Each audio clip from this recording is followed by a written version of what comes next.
pritshme, është e kuptueshme që tashmë Zoti Veliaj është në kërkim të armiqve të tij që e çuan pasekurave. Të paktën Zoti Veliaj duhet kuptoj që ka shkelur ligjin, por ai përsëri ndihet i tradhtuar nga bashkëpunëtorët e vet.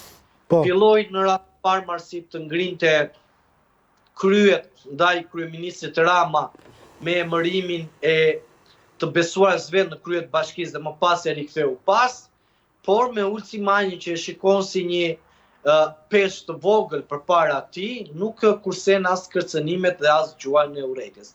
Kjo është vetëm ajo Marsit se çfarë po ndodh brenda Partisë Socialiste dhe është e pritshme. Por tashmë Veliaj ka një rrugë të gjatë Marsit, i cili do t'i ndeshet dhe do të përballet me drejtësinë. Qartë.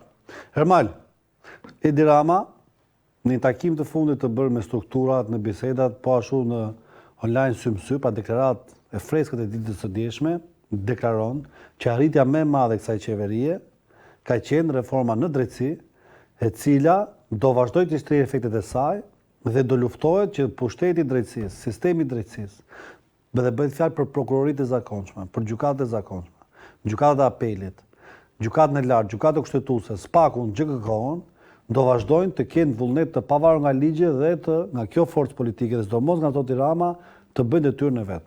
Ky lloj PR-i në qendrimin tim është PR-i më i mirë i mundshëm, sepse Edi Rama ka ditur ta shes. Dhe në thelb reforma në drejtësi është reforma e Ramës dhe Fondacionit Soros dhe kjo dihet. Jo, s'është kështu tani. Tani edhe zonja e nderuar që përmendit ti, Yuri Kim, i tha dhe opozitës që do hani bar, dhe dihet kush ishte, pavarësisht tyre takimeve dhe vajtjes.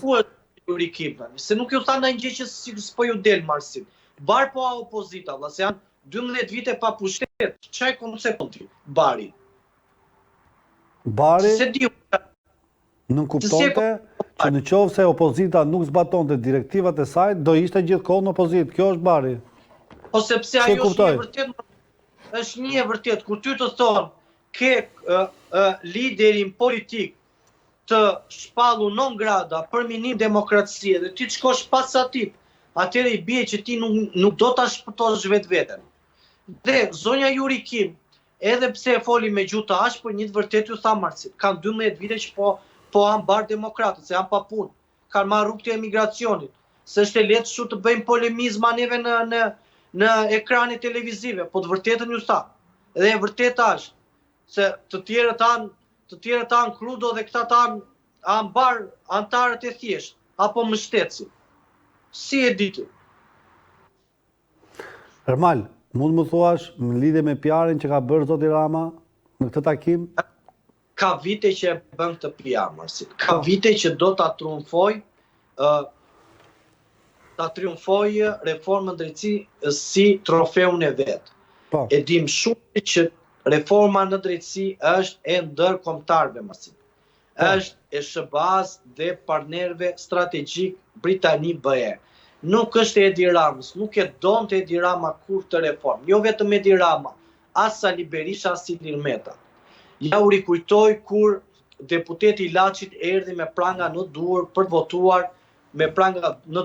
për të votuar reformën drejtësi. Ju rikujtoj mesazhet politike. Marsit, kur analizojmë politikën shqiptare, mos bëjmë sikur aktorët tanë politik janë qeli barë. Mos të bëjmë sikur aktorët tanë politik janë ëngjëj dhe këtyre ju bëjnë një padrejtësi. Kanë 35 vite Marsit që nuk kanë dashur kur që në këtë vend të ketë drejtësi. E kanë drejtuar politikën me dorë të hekurt. E kanë drejtuar menaxhimin politik me dorë ushtarake. Nuk ka pasur kryefjalë demokracia asnjë parti politike. Nuk ka pasur kryefjalë zbatim të drejtësisë asnjë grup politik. Kanë qenë drejtues dhe gjyqtar Marsit, të cilët kanë qenë të imponuar nga politika. Dhe sot Edi Rama i duhet ta marketoj për t'ju thënë njerëzve që unë jam njeri i cili e dua drejtësinë, por në fakt nuk është kështu.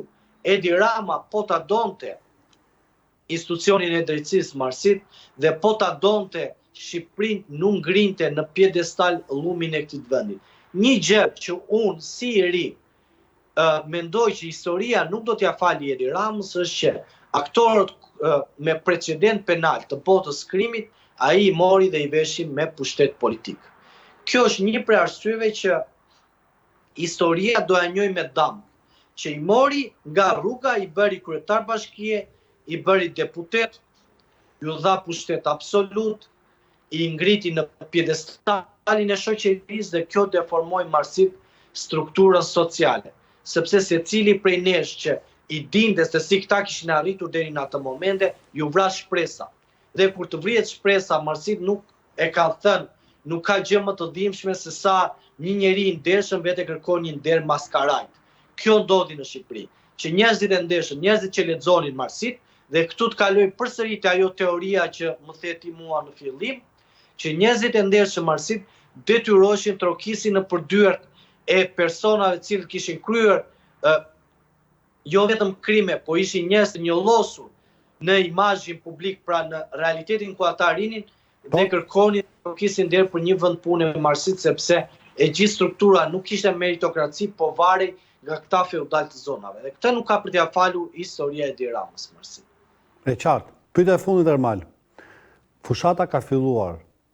I shikojmë të angazhuar që të gjithë në takime me njerëz, në përzona, në një sipërkatëse, luftë po ashtu e brendshme me secilën nga forcat politike, do unë kam info për këtë, midis vetë kandidatëve, pakënaqësi, xhelozi, zili, po ashtu edhe midis koalicioneve të mëdha të cilat luftojnë për të marrë qeverisjen e vendit. Për të vërtetës le të themi dy forcat kryesore më të mëdha janë Partia Demokratike dhe Partia Socialiste. Pjesa tjetër, unë mendoj që nuk është se luftojnë për të marrë shumicë parlamentare, ose nuk mendoj që ka ndonjëra hovin për të menduar që mund të marrë maksimumi më shumë se 10 deputet. Cila është qëndrimi jot për këtë dhe cila mund të jetë qeveria e ardhshme, Ermal? Ta thashë një marrësi. Në optikën time, fatkeqësisht, lufta po bëhet midis opozitës. Unë mendoj që duke qenë se opozita është e fragmentarizuar, Edi Rama e ka fitoren të sigurt. Pavarësisht se çfarë thonë, mendoj që fakti që reforma zgjedhore u miratua ashtu si zonte Rama, fakti që diaspora do duhet të votojë nga ambasadat, pra vota kalon nëpërmjet ambasadës, pra të punësuarve të Partisë Socialiste. Sepse nuk kemi një administrat të depolitizuar. Po dhe SPAK-u është në qarkullim, dhe SPAK-u është në qarkullim dhe monitoron këtë proces, dhe ka krijuar dhe grupet e punës. Marrësi dhe SPAK-u në këtë proces vëlla, por duhet të kujtojmë që SPAK-u ka një infrastrukturë jo të plot, pra për ta mbuluar në kohë reale. Mund ta minimizojë deformimin e votës, por nuk e zgjidh në këto momente që ne flasim. Prandaj po ta them në këto situata, duke qenë se Rama ka pushtetin qeverin, ka dhe pushtetin lokal, pra pushtetin qendror dhe lokal, dhe ka gjithë mekanizmat ekonomik. Shikojmë që opozita është komplet e ndarë, komplet e fragmentarizuar, komplet e copëzuar marrësit, dhe në këtë panoram duket që Rama është i favorizuar, sepse çdo kontekst politik dhe çdo situatë politike favorizon kryeministrin Rama. E kam thënë në krye terave, fakti që nuk u krijua një politret lidhet përsëri me marrësit me faktin që në moment që nuk krijua politret u favorizua me njëri Edi Rama. Sot shqiptarët marrësi që ne flasim janë në një mëdyshje të madhe për shkak të fuqisë madhe ekonomike, por edhe të rejse që ka Partia Socialiste, por gjithashtu marrësit edhe mbi fillimet dhe analizat që ndodhin me kampin opozitar. Prandaj kjo betejë marrësi do të jetë një betejë midis opozitës. Nuk do të jetë një betejë midis për të thyer Edi Ramës. Duhet të kuptojmë një gjë, marrësit që 11 maj do na japi një panoramë më të qartë dhe më të saktë se çfarë do ndodhi. Ermal, ne do kemi në një sër emisionesh në të cilat do jemi së bashku dhe do merremi me analizën e situatës. Gjithashtu do kemi mundësi të shqyrtojmë edhe qëndrimet tona të secilit, që në fund, njësoj siç klasa politike do mbaj përgjegjësi për ato që thotë, do mendoj që duhet mbajmë përgjegjësi. Qoftë Sali Berisha thotë që ne do marrim pushtetin, do bëjmë Shqipëri madhështore, nuk e merr, duhet iki. Qoftë Edi Rama, pushtetin dihet që duhet iki dhe do iki, sepse është partia e cila ka trusnit fort ndaj liderit, Po dhe nuk mendoj që Edi Rama nëse u zgjedhet do ketë një dëshirë të madhe për të ndejtë kryetar Partia Socialiste.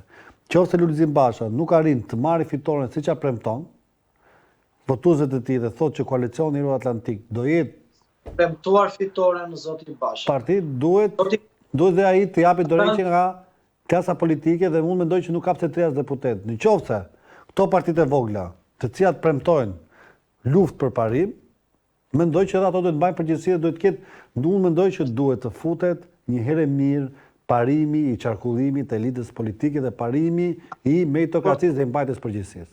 Dhe kjo do jetë tema që do jetë mbas 12 majit, kudo ku do jem prezent dhe në këtë emision. Dakor, masine do ta diskutojmë dhe do t'i flasim do gjëra me kënaqësi. Ama, unë mbas 12 maj Ermal, nga çfarë janë këta politikanë ekzistues, unë nuk mendoj se askush prej tyre meriton më mundësi, nëse nuk është fitues.